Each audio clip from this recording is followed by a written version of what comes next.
ایک یہ کویسچن تھا کہ قبر میں بعض وقت چونٹیاں یا چونٹے جاتے آتے نظر آتے ہیں تو کیا ان کو مارنا جائز ہے؟ تو جی بالکل جائز نہیں ہے۔ اگر وہ آپ کے لیے آپ کو کاٹیں، مضر صحت ہوں یا مطلب غذاؤں کے اندر جیسے کچن وغیرہ کے اندر ہو جاتے ہیں بہت زیادہ کثرت کے ساتھ،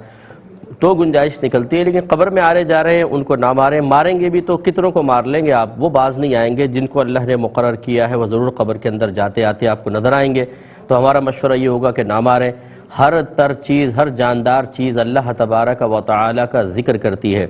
ہم ایک جہت سے تو یہ دیکھ رہے ہیں کہ شاید یہ مردے کو کاٹیں گے یا تنگ کریں گے، لیکن دوسری جہت سے بھی دیکھیں جتنے چونٹے چونٹیاں ہوں گی یہ اللہ کا ذکر کریں گے، اللہ کا ذکر کرتے ہوں گے تو رحمت نازل ہوں گی، اس سے مردے کو بھی انشاءاللہ